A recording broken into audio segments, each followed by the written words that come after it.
tampoco lo podía retener el ente de recaudo.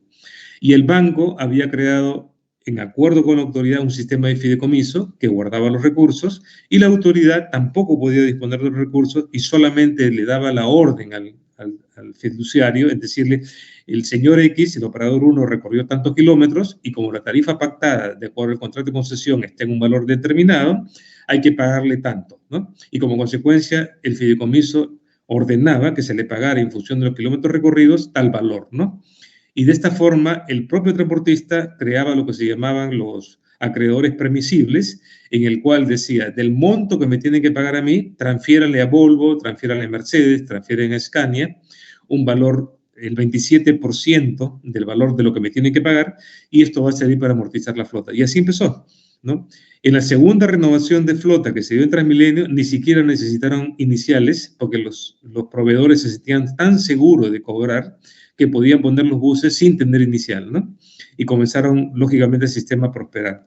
Esto quiere decir, por ejemplo, en el caso de Bogotá, tuvieron un alcalde que dijeron, bueno, este es un problema de negocio, arreglémoslo como negocio, contrataron a McKinsey, McKinsey diseñó con todo el conjunto digamos, de otros agentes, llámese infraestructura, llámese gente de demanda, la parte tarifaria, todos los sistemas se juntaron, ¿no?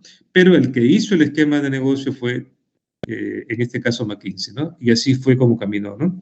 Y lo cual fue un éxito. Quizás fue uno de los sistemas más prósperos, porque hay que reconocer de que Transmilenio traspasó las fronteras de lo que nunca pudo hacer, por ejemplo, Curitiba. La gente vive enamorada de Curitiba, reconoce que Curitiba es un avance, pero Curitiba no se pudo exportar a otra parte del mundo, que sí lo logró Transmilenio. Hoy en día, el concepto de Transmilenio, que se conoce con el nombre de BRT, y a partir de Transmilenio se identifica el sistema de BRT, existe en los 5 continentes del mundo, en por lo menos se calculan en 1.500 ciudades, ¿no?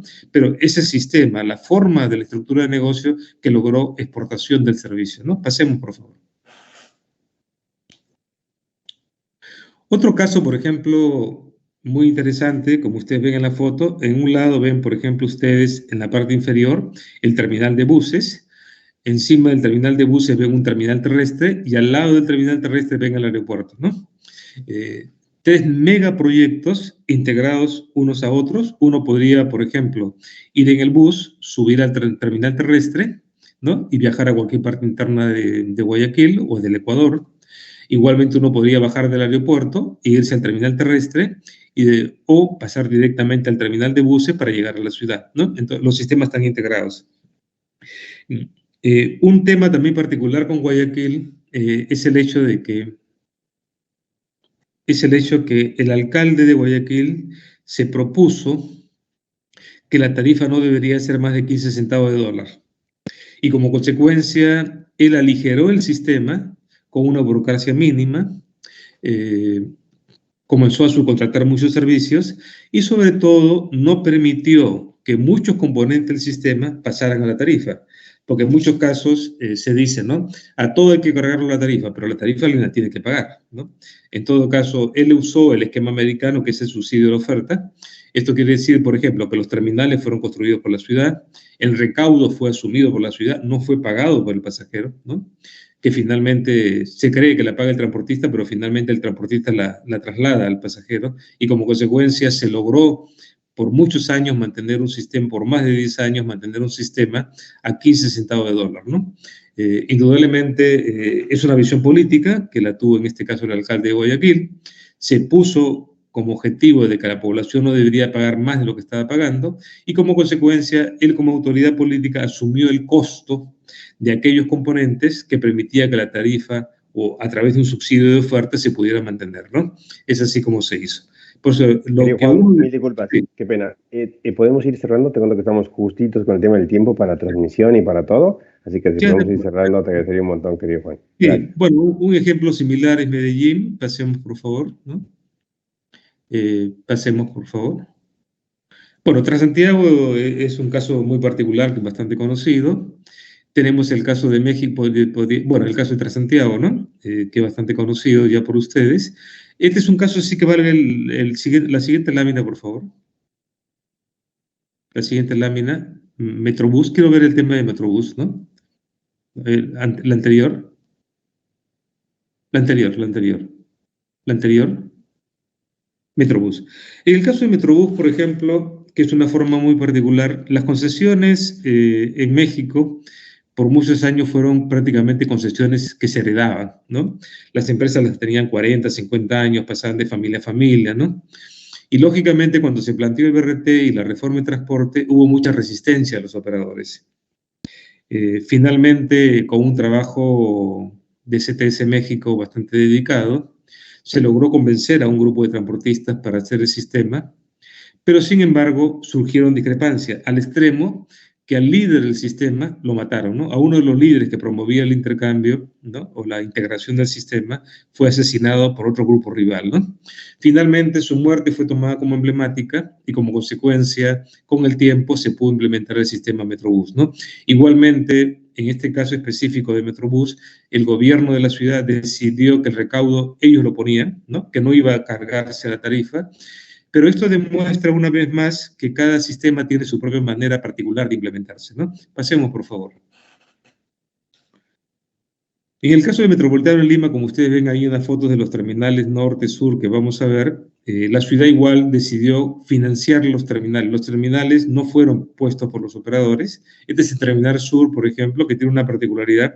Ustedes ven ahí una especie de puente. Efectivamente, los articulados llegan hasta el primer plano y cuando cruzan este puente que ustedes ven en la parte superior, está llevando a una zona, a otro terminal que está uno frente al otro, donde se encuentran los alimentadores. Esto quiere decir de que la persona baja de su articulado, sube por una escalera mecánica al puente, cruza el puente, baja por una escalera mecánica y se encuentra con el servicio de buses alimentadores que están integrados al sistema con una terminal particular y específica para ellos, ¿no? Pasemos, por favor.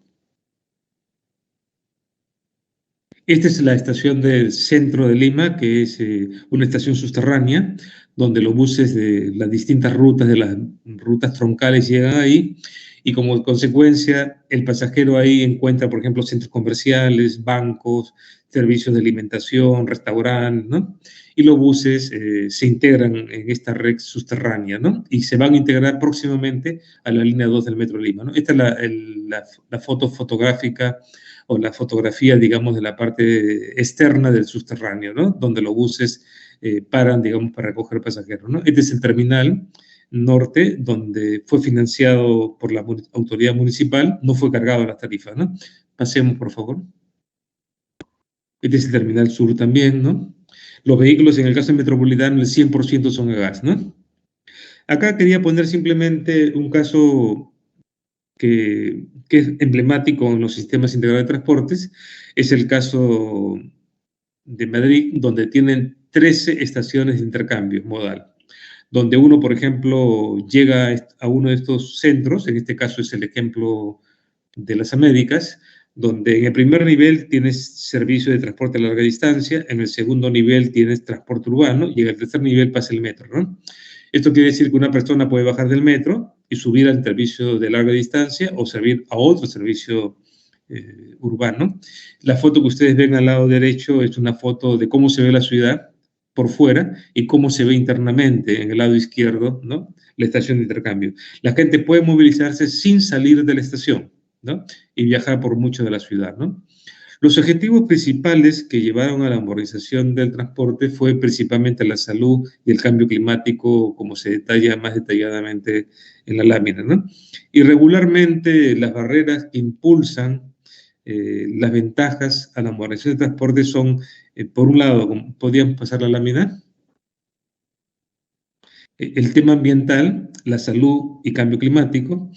En los años digamos, en los años más o menos 80, cuando se empieza en México el sistema de restringir el tránsito, por ejemplo, el pico y placa, y posteriormente se copia en Santiago de Chile, se comienza a extender a muchas ciudades, el objetivo principal no fue mejorar el transporte, el objetivo principal fue mejorar la salud, ¿no? Y el cambio climático, ¿no? Entonces, los objetivos fueron otros, pero posteriormente el sistema integrado ya trató de mejorar la calidad del servicio, ¿no? Acá hay algunos efectos en la lámina que ustedes se va a quedar con ustedes, es el efecto de los contaminantes comunes en el aire. En la siguiente lámina hablamos algo del cambio climático también, ¿no? Algunos impactos que tiene transportes, ¿no?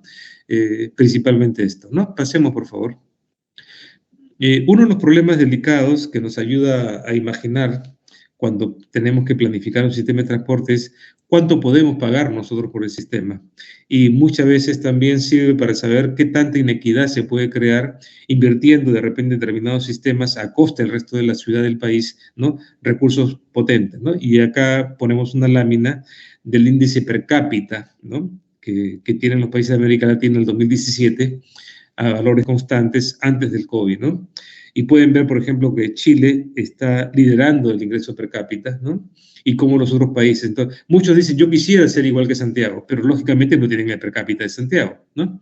O muchos países pueden decir, yo quiero ser igual que, por ejemplo, alguna otra ciudad como Uruguay o Panamá, ¿no? Cuando no tienen ingreso per cápita. Y encontramos, pues, que muchas de nuestras ciudades estamos llenos de estudios, de cosas muy bonitas, muy simpáticas, pero que lógicamente por la falta de recursos no logran implementarse. Aquellas ciudades que han logrado avanzar, como el caso de, por ejemplo, en el caso de Medellín o el caso de Bogotá, es porque empezaron por lo sencillo, por aquello que podían hacer, no se metieron a hacer cosas que no podían hacer, no podían pagar, ¿no? Y yo creo que fue el ejemplo de todo esto, ¿no? Pasemos, por favor. Y bueno, este es un último mensaje simplemente reflexivo, ¿no? Haz lo que puedas con lo que tengas, estés donde estés, ¿no? Lo decía Theodore Roosevelt, ¿no? Muchísimas gracias. Muchas gracias, Juan. La verdad que siempre escucharte es un gusto. La verdad que te agradezco por tu tiempo y todo. Y la verdad, por tema de tiempo, aquí tampoco podemos ahondar en tema de preguntas. Solamente te reitero mi agradecimiento y mi aprecio, porque siempre es una persona que colabora en consultorías, en apoyo a los sistemas de transporte de mi país y también en estas convocatorias académicas, ¿no? Muchas gracias por tu participación en esta conferencia. Seguidamente, y siguiendo el programa que tenemos, vamos a darle la palabra a la arquitecta Rubí Suárez Subirana, ¿no es cierto?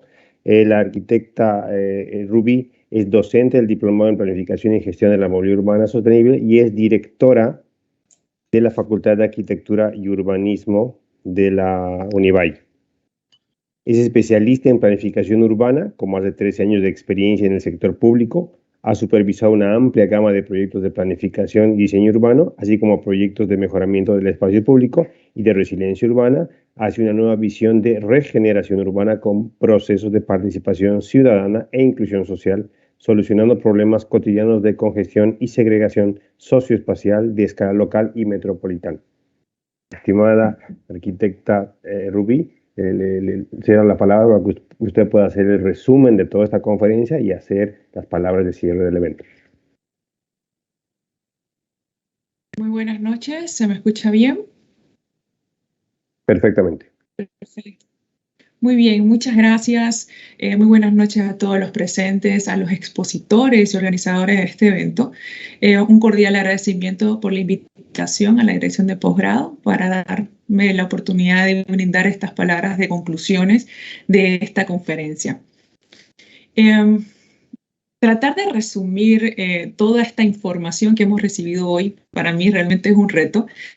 Voy a tratar de sintetizar con algunas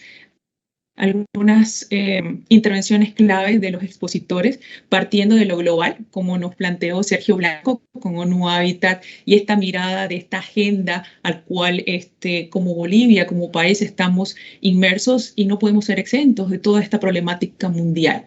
Es importante, nos planteó los retos que enfrenta la ciudad de Santa Cruz con esta mirada metropolitana y la importancia de entender la gobernanza y la gobernabilidad para lograr que estos grandes proyectos de infraestructura, de movilidad urbana sean factibles, sean posibles, y esto es con compromiso entre todos los municipios. El problema de Santa Cruz en el tema de transporte, en el tema de movilidad, ya no es solamente de la ciudad, ya es una escala metropolitana y tenemos que percibirlo, concebirlo y sobre todo asumirlo, y me parece que la propuesta de trabajar esta gobernanza es una de las prioridades para lograr que estos proyectos y estos sistemas de transporte, como nos planteaba el último expositor, sean posibles.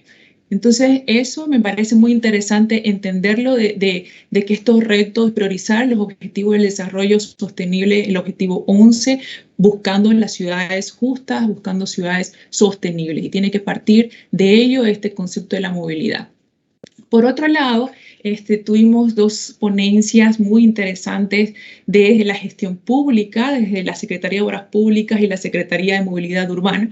Nos plantearon proyectos realmente visionarios, se tiene una propuesta tangible, me pareció muy clara, relacionado a todos los proyectos que están queriendo implementar, algunos en proceso, otros todavía proyectados a muy largo plazo, pero para poder operativizarlo y lograr que esto se ejecute es muy importante el tema económico, su factibilidad. Entonces, estas soluciones tienen que estar ligadas con estos elementos para que se vea esa conjunción. Y me pareció también interesante el planteamiento de la Secretaría de Movilidad Urbana de poner en valor el trabajo conjunto que desarrollan entre diferentes secretarías, porque no puede ser solo una, no tienen que estar todos involucrados para que una verdadera movilidad urbana se lleve adelante y sobre todo con criterios de sostenibilidad. Me faltó quizás, y un poco a comentario personal, ver el tema de medio ambiente. Me parece que todavía hay algo que reforzar relacionado al cómo se concibe estos sistemas y estas propuestas, ligadas también con el sentido del ecosistema y cómo esto puede mejorar también la calidad de vida, que fue una de las consultas que preguntó nuestra audiencia. Y por último, la última ponencia, que realmente fue magistral, me pesó muchísimo que no podamos escucharlo en su gran magnitud, todo lo que nos trajo hoy día, pero me parece que abordó el sistema no solamente como una prioridad, sino esa sensibilidad conceptual, esa sensibilidad a entenderlo como un sistema que puede ser factible, que puede ser concebible, pero si se entiende cómo se tiene que lograr. Entonces se resalta este valor, es el sistema, perdón, me voy a unos apuntes que tenía aquí del último expositor, y me interesaba resaltar lo que nos mencionaba, aquí está, la movilidad como servicio. No solamente concebirlo, si bien como un sistema, también pensarlo de que es un servicio y por la ciudadanía. Entonces tenemos que dejar un poco la privatización de ciertos elementos que han estado funcionando hasta el momento para lograr pensar en estos sistemas que se tienen que sí o sí tomar la decisión y las riendas para que se puedan ejecutar y resolver el gran problema del transporte en nuestra ciudad. Y a modo de finalizar, porque yo sé que estamos cansados, el último empujón de la noche, finalmente me llena de ilusión apoyar estos espacios de reflexión sobre la forma en que se está gestionando la ciudad, conocer e informarnos sobre los grandes proyectos institucionales. Desde la municipalidad es muy importante tener este conocimiento, tener esta forma de poder aportar y poder abrir estas reflexiones. Así que también esta mirada de la agenda global, me parece genial poder recibirlo a ONU Habitat y tratar de concebir toda esta forma de nuevas gestiones con el desarrollo sostenible en un gran compromiso como país y como ciudad. Y finalmente encontrar estas herramientas que nos planteaba Juan Tapia, son herramientas, formas que tenemos que ser conscientes que existe, no solamente importarlo, sino saber que es el camino a seguir. Entonces, todos estos temas que nos conciernen a todos, a los que construimos y habitamos ciudades, el lugar que nos toca, un poco para finalizar, porque trataba de correr un poco con todas las ideas. Sé que muchas cosas se me han ido, pero es que por el tiempo he tratado de sintetizarlas. Pero de todos modos, agradecerles a todos y a cada uno de ustedes por estar aquí, por agradecerles en representación de Univalle, del vicerrectorado, de la dirección de posgrado, desde la carrera de arquitectura. Les enviamos un cordial saludo y un agradecimiento sentido de todo corazón por su participación.